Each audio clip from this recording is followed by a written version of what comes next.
pluie diluvienne du samedi 20 mai 2023 n'a pas émoussé les ardeurs des membres fondateurs du jeune parti politique à l'Assemblée générale provisoire dénommée Réveil spirituel. C'est sous des bâches bien décorées pour la circonstance que les participants venus de tous les départements du Bénin ont étudié et amendé minutieusement les statuts et règlements intérieurs du parti Réveil spirituel, dont les objectifs se résument dans le discours de son président provisoire à la personne de M. Akoul Ulrich, dit Majesté Aliwato Mauha Kentofo, par patron. Suivez-le au micro de Martial Oké. Mesdames et messieurs les invités distingués, mes chers compatriotes, c'est avec une immense fierté et une profonde conviction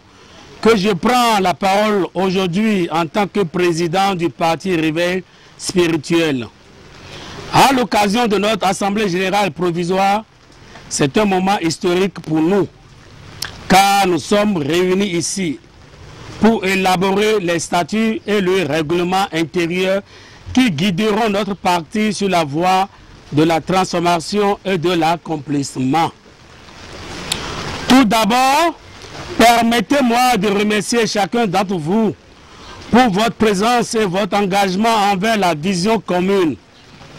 Le réveil spirituel est né de notre volonté de bâtir une société basée sur des valeurs profondes de solidarité, de spiritualité et du respect. Ayant pour devise Renaissance, patrie et démocratie. Le parti Réveil spirituel se réclame de la mouvance présidentielle et a pour souci d'accompagner le chef de l'État béninois, le président Patrice Athanase Guillaume Talon, dans son dynamisme de développement et surtout de faire du Bénin un pays d'appartenance à la tradition de nos ancêtres. La religion endogène dans sa grandeur pluridimensionnelle, sous la couverture du parti Réveil spirituel, remercie profondément le président Patrice Talon et son gouvernement pour le souvenir inoubliable à tout le peuple béninois pour le retour des trésors royaux au bercail. Nous croyons en un monde où les individus peuvent s'épanouir pleinement, tant sur le plan personnel que collectif, en cultivant une conscience spirituelle et en agissant pour le bien-être de tous. L'élaboration des statuts et du règlement intérieur est une étape cruciale dans la construction de notre parti. C'est ici et maintenant que nous jetons les bases solides qui soutiendront notre organisation, définissant nos objectifs, nos principes et nos modes de fonctionnement. Ces documents sont le reflet de notre identité et de notre engagement envers la démocratie, la justice sociale et le développement durable. Dans nos statuts, nous devons énoncer clairement notre vision et notre mission. Nous devons alors exprimer notre volonté de promouvoir une politique inclusive basée sur le respect des droits humains, la protection de l'environnement et la lutte contre les inégalités. Nous devons établir des mécanismes transparents et équitables pour l'élection des dirigeants, la formulation des politiques et la résolution des conflits. Ensemble, nous construirons un parti où chacun aura une voix et où les idées novatrices trouveront leur place. Mes chers amis, notre Assemblée générale provisoire marque le début d'une aventure passionnante, mais également le début d'une grande responsabilité envers notre pays et nos concitoyens. Nous devons être à la hauteur de cette responsabilité en étant des exemples de dignité, d'intégrité et de compassion. Le réveil spirituel est appelé à devenir un acteur clé de la vie politique, porteur d'espoir et de changements positifs. En conclusion, je souhaite vous remercier une fois de plus pour votre confiance et votre engagement. Ensemble, nous allons construire un parti fort fondé sur des valeurs spirituelles pour répondre aux défis de notre temps. Je suis convaincu que notre détermination notre sagesse et notre unité nous conduiront vers un avenir meilleur. Cordialement, je vous remercie. À l'issue de la séance de travail, la rédaction de Sud TV a reçu les avis de quelques personnalités. Suivez.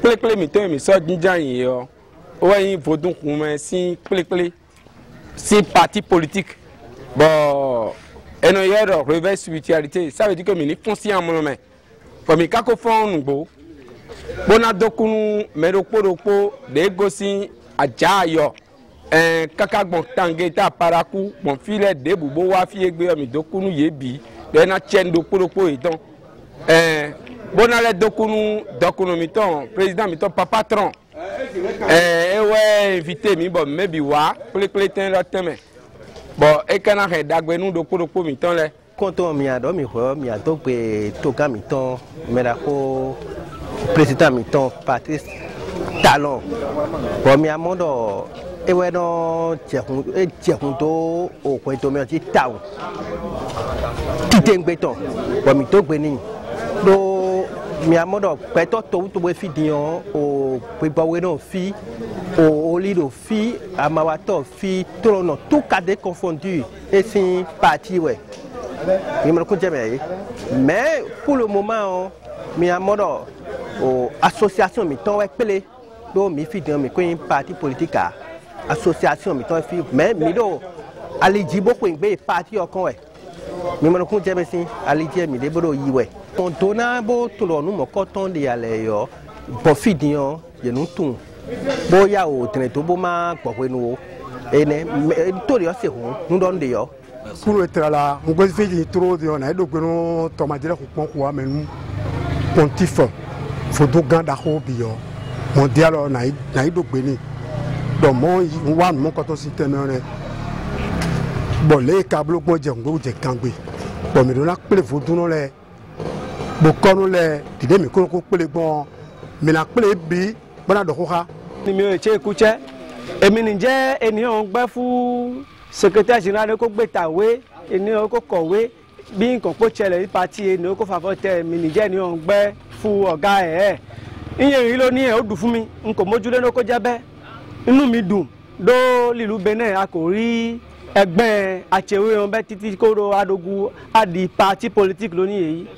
eche ekuche wa gbe pẹ̀lú eche ekuche chi achewe wa be ni onpo ko mo ni ve pe ti lo ni achewe onpo ka fara mi ka sarapo chi ka che obi èdè wa ko yede ka che obi ndende chaun wa ko de libana agbo la kon kali député o la kon kali maire kali ogalakulakun do on adi achewe on si ka se mogun fún ọ̀gá yi wa lu Patrice Atanas Guillaume Talon iye ogbe si la ko ya che la ko o joju abe no cheche a chewe hon awo a che bùkátà hon awale yan son ko orúkọ tí ìyá wa osoro mi gan ko wale yin wa onugbonugbo oluwa ko le yin wa eche kuche réveil spirituel chigbe yi gbe so chi mi va gbe o eyin jijonu eyin nu chode wa po eyin nu mi o va to ìjà to wewe yeyin nu ivivi lo vojo hun to me on e hunyan me mi de se o mo de yin ko ti le fi de po o de yin ko ti le Benin ji ma ji po yeyin o mo voju no aple kan to nu wa to che ran wa bo lele i o nko zero mi de se po o mi da pe no me gan mi o président Patrice Talon mo a pe ni moto to me cheche sorote i mi va igbe sole kuton le gbe me on mi da pe ni mo vojuhun lo anu kodi i toto cheche sodote o mi o nko iji le Benin yigbanji i voju no pren nko chan iji i nuwato me chindende wato mi o nko iji ya ni fafana me shame i mojibile o piple de système mi wa do gan me dinde we ndo dagbede wa na to bi de we ndo mi jodire male kwege mais piple ten le nko ton na dogbon nous me sen lesin dalio mi mo pon diwe mi do piple le nko ton mo be vivi na mi town bo ko me na mi trara na hwen domesi nu so zedoaga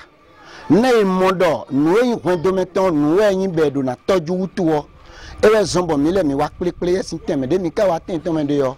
mi dogbe na me de yin nu kontor do ten me de mi dogbe na bi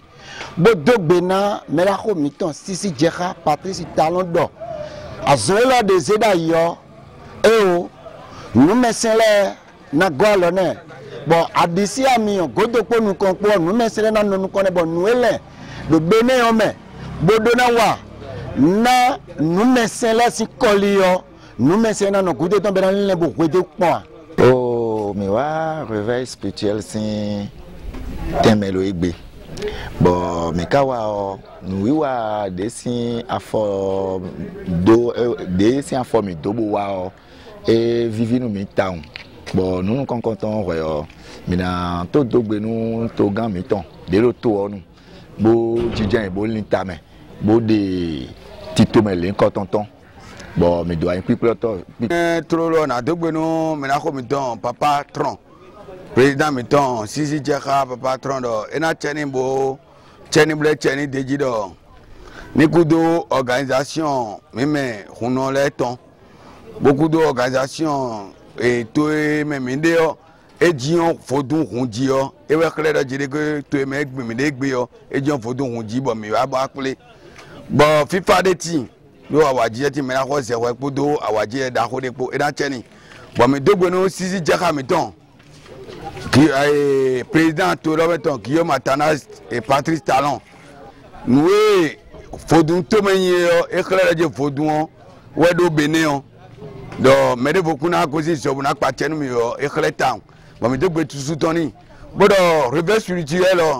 e de mi fonction mon me mi me nu ato bodo ko gbaja iku gbanji bodo dako me iku gbanji yo mi ni fonction mon me e te de mi fonction mon me mi manu nu e yo voleze we ma ese bo afulu mi na le we ma ni fulu mi si ka igbada o